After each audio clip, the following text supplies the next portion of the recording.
عليكم واهلا بكم في حلقه جديده. رد فعل الاعلام العربي والسعودي على هزيمه المنتخب العراقي بثلاث اهداف مقابل هدفين امام الشمشون الكوري منتخب كوريا الجنوبيه. اغلب الاعلام العربي المصري كله بيتكلم ان المنتخب العراقي لا يستحق الهزيمه، عمل مباراه كبيره جدا وهو كان متسيد على ارض الواقع، وكان المنتخب الكوري لثلاث هجمات بثلاث اهداف. منتخب العراق كان مسيطر، كان عامل جيم دفاعي منظم، كان عامل اداء، كان حجم المنتخب الكوري، لان منتخب كوريا الجنوبيه لو اديته مساحات، لو لعبته على السرعات هيكون ليه الافضليه. المنتخب العراقي كان مضيق المساحات، ولكن من هجمه مرتده من خطا في الدفاع جه الهدف الاول. منتخب العراق بدا يستفيق في الشوط الثاني، جاب هدف التعادل ولكن من اخطاء دفاعيه ساذجه في الدفاع، وكمان قدر منتخب كوريا الجنوبيه انه يحرز الهدف الثاني والثالث، وبعد كده منتخب العراق قدر يحرز الهدف الثاني، ولكن في الدقيقه الرابعه من الوقت بدل الضايع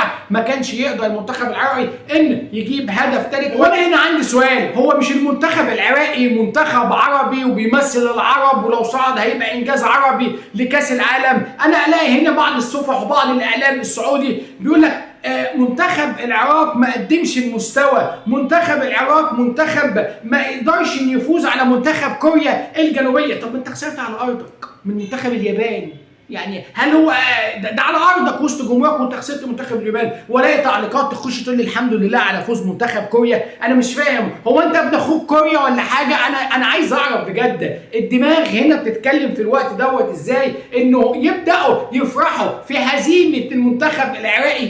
يعني حاجه لا يستوعبها عقل. يعني تشوف النهارده بتتكلم الاعلام المصري، بتتكلم الصبح المصريه بتتكلم بالاشاده عن المنتخب العراقي اللي قدم نتيجه مش هقول لك قويه مهما كانت خساره، ولكن عمل مباراه قويه، كان الافضل يقدر ينافس على البطاقات الصعود مع المنتخب الكوري او مع المنتخبات. اتمنى كل المنتخبات العربيه تفوز وكل المنتخبات العربيه تصعد، اما الاقي التعليقات تقول لي الحمد لله على فوز منتخب كوريا، والاقي الثاني يقول لي المنتخب العراقي ما عندوش القدره انه يفوز على منتخب كوريا الجنوبيه، والله يستحق. امال اللي كان في ارض الملعب من ثلاث اخطاء، ثلاث كور، ثلاث فرص لمنتخب الشمشون الكوري منتخب كوريا الجنوبيه على المنتخب العراقي كان هم الاهداف. اما المنتخب العراقي كان ليه افضليه. ما هو المدير الفني لما يديك اتاحات ويديك فرص دي كلها يبقى انت قادر، اما انك تحرز وتحرزي ده سوء من عدم التوفيق. علشان كده بقول المنتخب العراقي عمل مباراه كبيره، ولا عزاء للناس اللي بتتكلم على انه يستحقوا او ما يستحقش. لا، منتخب اسود الرافدين النهارده المنتخب العراقي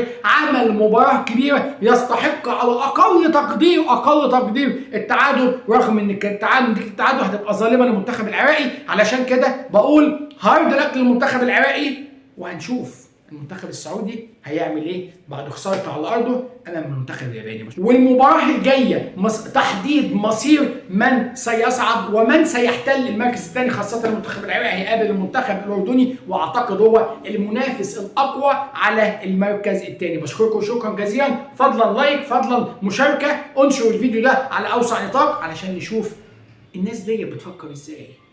يعني عملوا دوري روشن وعملوا اقوى دوري عربي وجميل، ولكن اثر على المنتخب السعودي. بشكركم شكرا جزيلا، سلام عليكم.